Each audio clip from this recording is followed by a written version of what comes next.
You're listening to Radio Primavera Sound, proudly presented by Cupra.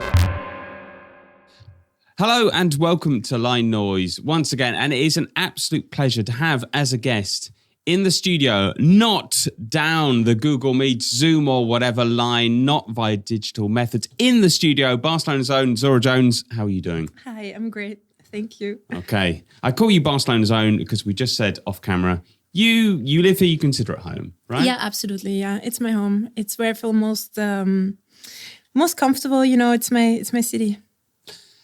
Is your music quite Barcelona? I don't think so. I have been thinking about my cultural place a lot recently, which is because I haven't been living in my own country for almost 20 years now. So I feel like I'm like in a cultural gray zone in terms of like where I sit, you know, if that makes sense. Your country being Austria? Yes, exactly. And I discovered just the other day you were once a horse riding champion. Yeah. That's amazing. I did that for a long time. I did that from when I could walk until I was 18. And I was competing and stuff, yeah. Like doing jumps and stuff? No, the other thing, I don't know what that's called in English, dressage? Dressage, yeah. That. Oh, where you like, the horse sort of prances around looking good. It's prancing, exactly. Wow. Yeah, I did that. Could you still do it? Like, yeah, for sure. Okay. I mean, I've done it for so long, and I was really professional at one point. I was supposed to go to like the European Championships and stuff, but I didn't have money to do that, so it didn't happen. Damn. But yeah, I don't know. So you were like one of Austria's best? Maybe. Yeah, I'm going to say yes. Yeah. And now you're one of Austria's best musicians. Wow, thank you. Wow. That's what you said. I didn't say that, but thank you. There's a really tentative link from the horse as well. So, no, I'm definitely saying that. Thank you.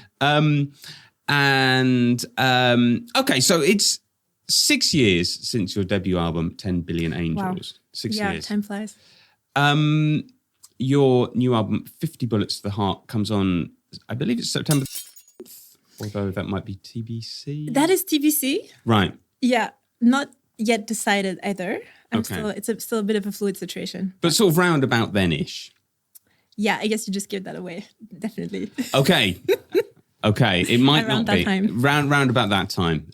Sorry. Okay. How have you come here? What have the last sort of 6 years been like for you? Wow. Very difficult, I would say. That was, it's not like I wanted to take that long to release the album, you know. I think in the end, I'm very happy that it happened this way because I'm much happier now with the album, with what it could have been 3 years ago or 2 years ago. It changed a lot during the years. I think, I started working on it pretty much exactly after my first album came out. And just kept on making demos, kept on making music. And most of it until last year was quite instrumental. There was some vocals, like I've incorporated singing and songwriting to it. But like last year, I went through a very, very difficult time, which was a personal and professional breakup. So I'm not part of Factor Fantasy anymore. And I think through that event, which was very difficult to say the least. I think the direction of the album also changed because I made a lot of music last year that made it onto the album, and a lot of the songs that were on it before left, like the Fallen Soldiers, that I don't know what's going to happen with them, but we'll see. Is that because they don't kind of reflect where you're at the moment? Probably, yeah. Okay. Yeah. So it's a new label, which is called Belly Fat. Yes. It's a very nice name. Yeah. Why Belly Fat? I don't know. I like the name. Me too. No, I really like the name. I also, I don't know if you know Fat Farm. And is that a clothing brand? And Baby Fat. Yeah. Right, it's like two very iconic 2000s. Kind of reminded me of that as well. Okay. I just chose it because I liked it, to be honest. But it's a good name. I don't know. See, I had a vague theory, which was like that we all have a bit of belly fat, and True. It's like I mean, well, you probably don't, but I do, you know, and it's like, it's fine, you know, don't worry about it. Everyone has it. But yeah, that was my theory anyway. Yeah, no, I mean, sure. So you are, it's kind of quite different, the new album, right? It's got a lot more singing. You're singing. Yeah. Why did you want to sing? Did it kind of come out of you? It's interesting to me that you say it's different because I saw my progression over the years, but other people, I guess, didn't see it, you know. I've been working on singing and songwriting for a very long time because it's something that I always wanted to do. And I don't like to be in a comfort zone creatively. So I always try to push myself a little bit further and be like in a 30% discomfort in order to grow. So, as an artist and like grow my work as well. And like, I've been singing and songwriting or working on that for a very long time. And I think since it did take so long to release the album, I think the progression wasn't quite hearable. Although I have been singing in my live sets as well over the past years. So it's always been there. It's been like in the ether. But like on that album, I think I was able to execute ideas that I couldn't execute before, which there was some ideas that I tried to do on my last album that I couldn't quite technically get them where I wanted to. And on this one, I think, there was just a lot of inspiration and also confidence. Because before, I think a good decade before, I was living in a situation where, how do I put this? It was a pretty constant state of fear, insecurity, and all that. So I didn't quite wasn't quite in a situation where I could go where I wanted to go creatively, if that makes sense. It feels like a confident record. Mm-hmm. I mean, the way I see it, the way that I see it is different. And obviously I haven't seen everything that come in between. It's like, it's not like you ever sort of just made club tracks. Yeah. There was always melody and hooks. Mm-hmm. But for me, it feels like this record is even more to the side of melody, hooks and songwriting. Yeah. Was that about right? Yeah, I think so. I actually don't think that my original music has ever been super, super club. I think my edits were. Right. And my DJ sets, obviously. But like, I think my originals were always kind of more like into this weird in the beginning, quite experimental, then more experimental pop, and now quite experimental pop leaning direction. So I was kind of like just progressively going there in a way. What is pop music for you? That's a good question. I don't know. I actually more so listen to R&B. Right. Pop music. But R&B, or R&G. But R&B can be really pop, right? Mm-hmm. I mean, it's got amazing melodies, a lot of it. I guess it's or the R&B or pop music that I enjoy is can reach a bigger audience.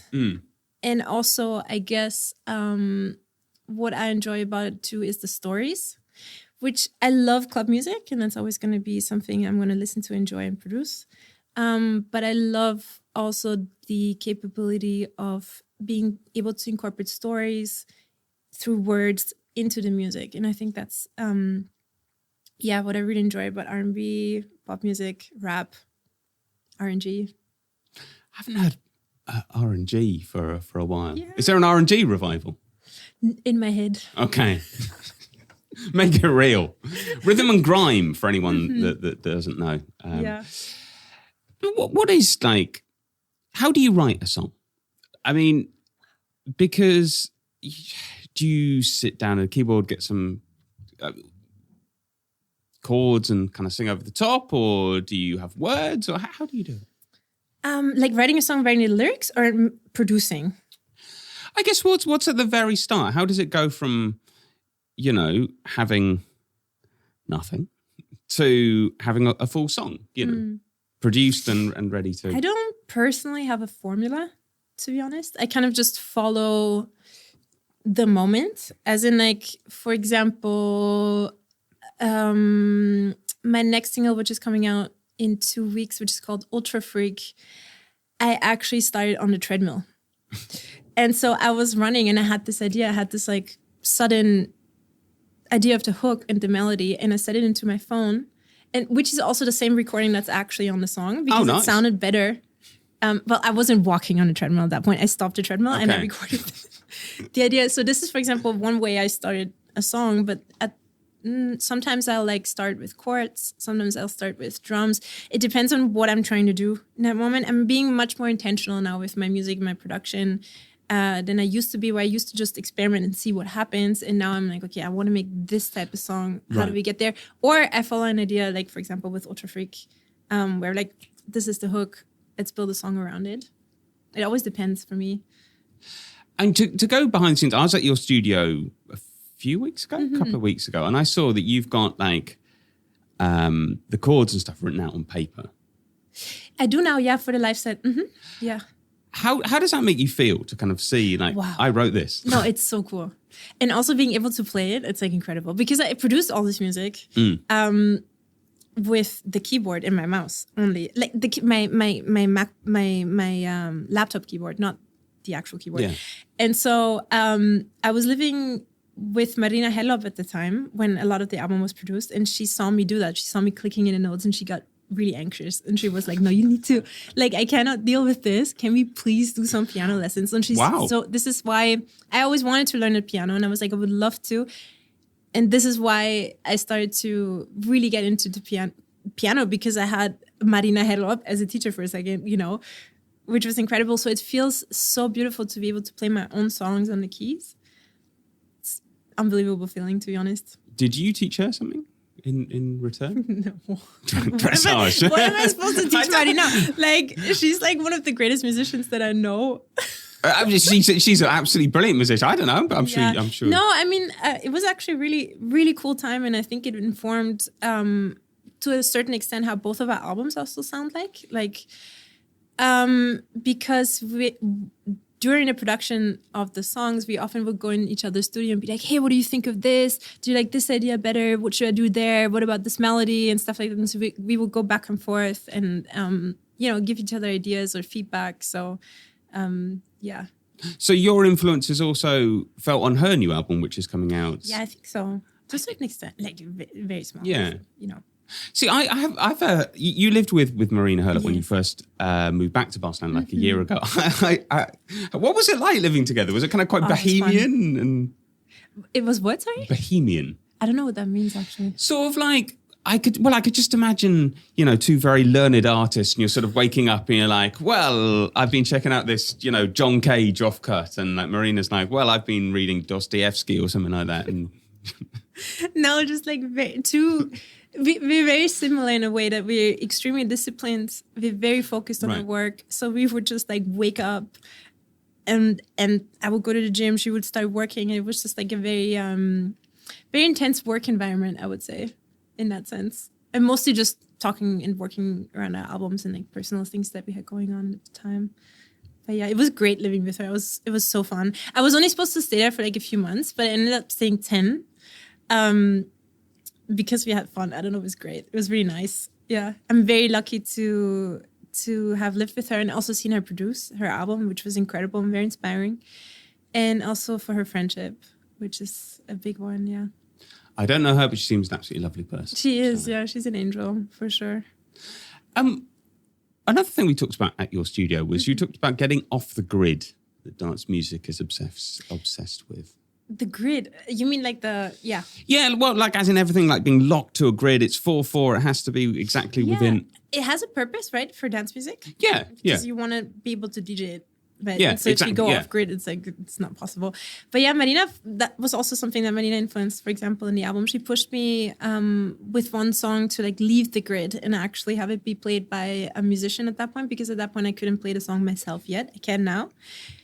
But yeah, I gave basically the sheet music to one of her very good friends, an amazing musician, Adri, and he played the music live, and it absolutely changed how the song sounds like. I gave it it's the same notes, it's the same composition, but being played off the grid by a person, it gives it a completely different context and a completely different life, than it had before. Like being completely, So I don't want to reveal all of the sort of details of the album, having already sort of hinted when it might be released, because I've heard it many times. It's a brilliant album, but I did want to ask if you have like a favorite melody, like one melody where you're just like, yeah. That is such a hard question.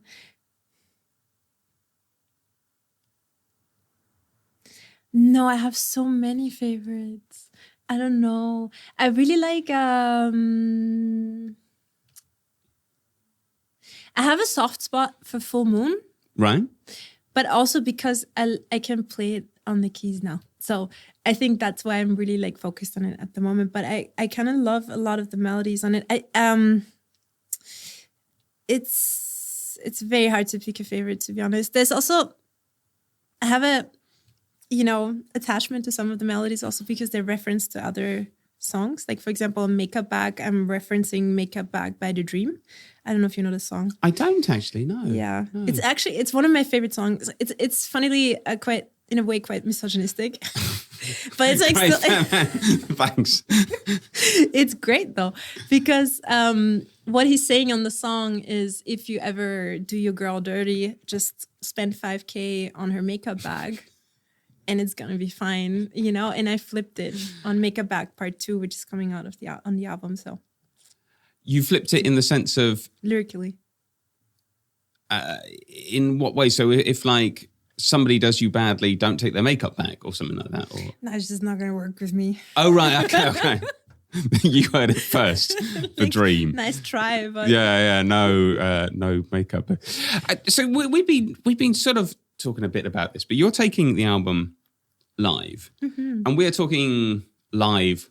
Mm-hmm. Tell us about, you're playing keyboards, singing. Yes. Okay. And hopefully if I can pull it off in time, vocal looping. If not, I'll do it a bit further down the line. Like, there's a lot of room for complication, which I love. But yeah, what I tried to do with the live show, interestingly, there's a sentence that popped up in my head recently, which was, I want to give myself the opportunity to fail. Right. And I didn't quite know what that meant even. I was like, why am I even thinking that? But like, breaking it down, I wanted to get to a place where I have the opportunity to make mistakes and to like really get to a place where I push myself creatively, right? And not just stagnate in the same zone of comfort. It comes back to the comfort thing, which isn't the same as wanting to fail. I don't want to fail. Like, I don't want to be on stage like just like, fucking up or whatever, but I want to give myself the opportunity to go somewhere where I haven't been before. Right.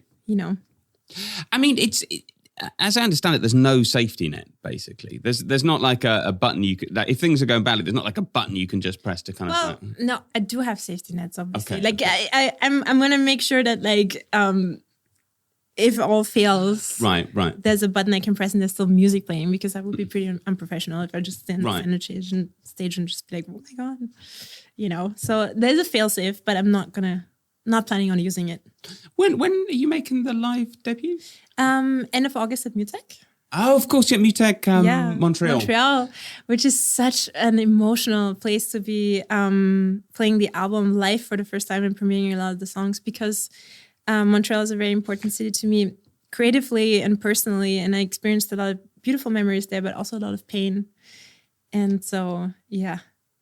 I mean, is it going to be like more like a kind of live set, as in, you go and see someone and they play one song and the song finishes, they play another, as opposed to like, or is it more a little bit of DJ set-ish, like where it kind of... Yeah, it's like in between, like I told my agents, put me between the bands and the DJs. Good thinking, yeah. Like somewhere in the middle. I'm like the transition to that. That's kind of what it's going to be. And I mean, have they managed to do that? Because I know a lot, people do tend to think live or DJ, and people quite like to be able to put things in boxes, right? Yeah. But they found kind of places. I hope so. We'll find out. Okay. And how are you feeling? That's like 6 weeks away, roughly. Oh God, yeah, it is. I'm good. I'm still like very much in the failing zone. Like I'm still learning a lot of the pieces that I want to play live on the piano. Like so far, I'm planning on having 4 piano solos with vocals. Wow. Because it's like hard, you know. I have to play the piano and sing at the same time. It's not easy, but other people have done it before, so I can, you know, just gotta put in the work. Really, that's what I have to do. And then I want to like accompany a lot of the other songs with like chords, and then the vocal looping I still haven't figured out. But I mean, because I said looking at the sheet music, it's complicated. It's not like no. And did you just learn playing your own things, or did you kind of learn like, you know, other people's tunes as well? Like, I did, yeah. So, I've been taking piano lessons consistently since February. Before a bit on and off, but I have a wonderful teacher here called Max, and I have played mostly other people's songs until like 3 months ago, right? Which is when I started playing my own songs. So, yeah, both. Very steep learning curve, or very steep learning curve. Yeah, for sure. I spend like most of my time in the studio every day to just playing the same song over and over. It's going good though. Like I'm very happy about the progress. I think it's gonna, like, time wise, I'm actually a bit ahead of what I thought I would be. So, did you learn instruments as a child? I did, yeah. I learned, I played the violin very well, which is something I want to pick up again after I play the piano better. But first I have to, you know. Violin? Yeah. Oh, nice. And so that probably helped you when it was learning to play piano. You weren't coming from... Maybe, probably. But I was really young and I played for like 5 years or something, and then I stopped for a very long time. So I don't know. So how could you pick that up again? Like, it's not an instrument you often see in sort of electronic music. No, I guess not. But I'm not really thinking about that ever. Like, I kind of just think about, okay, this is interesting to me, and this is where I want to go creatively. I'm not thinking the restrictions of like what electronic music is supposed to be, I guess. So we'll figure out how that will influence me. You talked about doing club edits earlier, which are more clubby, that kind of thing. Are you still doing that, or is it all directed towards the album at the moment? Not at the moment, no. I'm kind of also just more interested in making originals, to be honest. Also making originals with other people. So I would love to like collaborate more. I have been collaborating with people anyway, which will come out after the album. People in Barcelona? No. Okay. People. No, I've made a lot of music with La Zoe. She's Barcelona, isn't she? No, she's in Granada. She's from the south. Oh, right. Okay. Yeah. For some reason, I thought she lived here. No, she did live here for a while. Yeah, Right. With Young Beef back in the day and her son, which is also where we met like 10 years ago. But yeah, I have a collab with more songs with DJ Polo, which I love. Yeah. Collaborating with him is so fun. And Jaro Van Daal, I don't know if you know him. No. He's from the Netherlands. Really amazing musician as well. And so forth. Because you have been DJing. You did a long tour. Was that elements of live as well? I think you were singing as well, right? I was, yeah. Because like I love DJing, but I kind of wanted to push it a bit further and also just start, you know, incorporating the vocals into the DJ set as well. Because I thought it would be fun, it would be interesting, it would be challenging. It was. It is. It's not challenging easy. in what sense? Like, well, incorporating vocal in a DJ set is not necessarily easy because it's not the easiest setup technically to do that, because you basically can't hear yourself. So. Oh wow. Yeah, because you have really loud booth monitors just blaring at you. You kind of just hear what's coming out in that moment. So. How did people react? Because there aren't many DJs that sing along. There are a few, but like it's not often done. Were people kind of surprised at first, but like very positively? Like I noticed that. Well, here's the thing, right? Because how do I put this? Singing is super, super, super vulnerable. And I notice if I put myself in a vulnerable place is when I reach connection with people. So when I picked up the mic and I actually started singing, people were like, with me, Where before, was great, was like, it was a party, like they were partying with each other, great, perfect. But this was actually like a different level of connection that we were reaching in that moment. And it's very, it was always positive, to be honest. I really enjoyed hearing the songs live. And you played quite extensively in China, which I find fascinating. Yeah, that was great. How was that whole experience? Awesome. Yeah, great. No, wonderful. Amazing people. Just China or like just the whole Asia tour? China. It just fascinates me because you didn't. I mean, I can't remember if you went to Beijing, but you went to places I had only read about. Which turns out was like same. 15 million people. Which is always the thing in China, right? A city you've never heard of before, but it's like 20 million people. Yeah. It blows my mind. But like, Same. Places that I'm guessing most DJs don't go. Yeah. Really interesting. Like, it's a very multifaceted country. I think every city is completely different. For example, I've been to Dalian, which is very much in the north, which is kind of like a fisherman's city. Like, it's by the sea, but it was so different than going to, for example, to Shenzhen, where Shenzhen is like a very technologically advanced city. Dalian was kind of almost seemed like stuck in the 90s, which was it's never seen before in China because I'm used to the very moving modern China, fast China, right? But like, it was great. It was really interesting. But the club in Dalian was crazy because I was like, okay, what am I doing here? Like, this is a city I've never heard of before. It looks like the 90s. This is going to be awkward. And then I come to the club. Turntables kind of. No, it was crazy. It was one of my favorite clubs. I come to the club and like, it was about 300 young, like, people looking gorgeous, like looking out of a sci-fi movie, just super interested in whatever I was doing, completely open to the music, which I did not expect. So it was a great experience. I've been sort of wondering to myself if there's, and I haven't really come to any conclusions, but if there's something particularly in your music that appeals to kind of a Chinese audience because it's kind of futuristic, and I didn't really come to any conclusions. I honestly think that just East Asian crowds are very open in general, to be honest. Like, they're very appreciative of new sounds, I would say. I said I'd keep you half an hour. We've been half an hour. Are you good? Do you have to rush off? Are you good? No, not at all. Okay. You can ask me 100 questions more if you like. I do have lots of questions, but like, as I said, I don't want to reveal all the things on the album. I didn't quite think about it. But we can talk about 50 Bullets to the Heart, the song, because it has been released officially. So we can talk about that. Sorry, 50 Bullets, not 50 Bullets to the Heart. That's the album name, yeah. Which was inspired by an 11-year-old boy from Arizona? Well, no. I mean...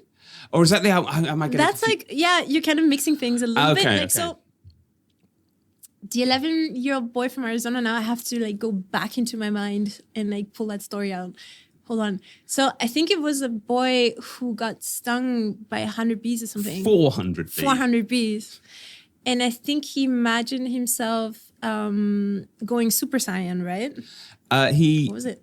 Summoning the spirit of his favorite Dragon Ball Z character, Vegeta? Yes, exactly. And he went like, he basically thought of himself as that superhero, and through that shot of adrenaline, he was actually able to survive those bee stings, which is... Wow. Yeah. And in a way, for me, the last good decade of my life was a lot of pain.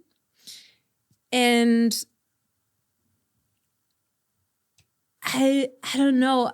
I think I'm just like very resilient or something, but I kept on like fighting through, like imagining myself like getting through that pain and coming out better the other end. And in a way, the album is a manifestation of that. So you're a bit like this boy from Arizona, you know? I mean, kind of. I guess so, yeah. No, I've been through a lot in the last years. I've been through a lot, yeah. What do you think is going to surprise people most about the album? Probably the vocal, I suppose. Yeah, the songwriting, the stories that I'm telling. Probably, yeah. And is there like a very Barcelona moment on the record? What do you consider a Barcelona moment? Well, I don't know. So I suppose something that you sing Spanish for a start. Oh, I do. Yeah, I forgot about that. I won't say the. Oh yeah, I love that song. Yeah. I wrote that for somebody that I really care about still. Yeah. Why did you want to sing in Spanish? I didn't plan on doing that. It just kind of like poured out of me, we'll say. It felt right. It felt like the right language for the moment. I have a lot of respect for Spanish, which is why it's also not something I do very much, like writing in Spanish, because it's such a beautiful, complex language, you know? And but it made sense. It was an experience I had with somebody it's about an experience with somebody I had in Barcelona around last year, somebody I still really care about. So, yeah. Last thing I wanted to ask. The album's coming out. It's, as I said, it's 6 years since the last one. It's been so much work. It's been learning to play piano, learning to sing. It's been producing the album. It's been scrapping songs. It's been writing new songs. How are you going to feel when the album comes out? I don't know. Probably overwhelmed.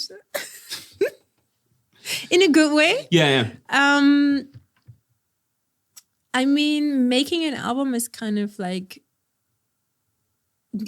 being pregnant and then giving birth when it comes out. I think that's probably what I haven't had kids, but it kind of how it feels like, you know, because like there's so much attention, dedication in like the making of it, you know, and it takes up all of your time. It takes up a lot of your body. Physically, it's very taxing if you work like me, I guess.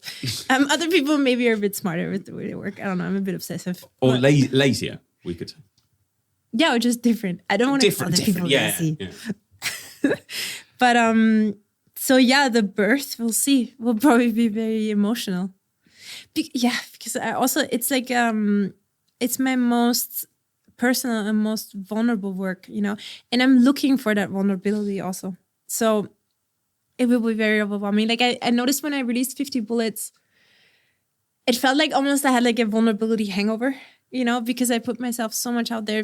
It felt like I'm zipping my heart open and like you guys can just poke around in it. And, you know, that's literally how it felt like. So I guess with the album being 12 songs, is it 12? It's 12. That will feel probably amplified in that way. So. That times 12, that's a lot. Yeah. But I've heard it. It's an absolutely excellent album. Thank you so much. Congratulations. It's, I think it's like, I described it to someone the other day in that for me, it is 100% pop, but it's also 100% club. Wow.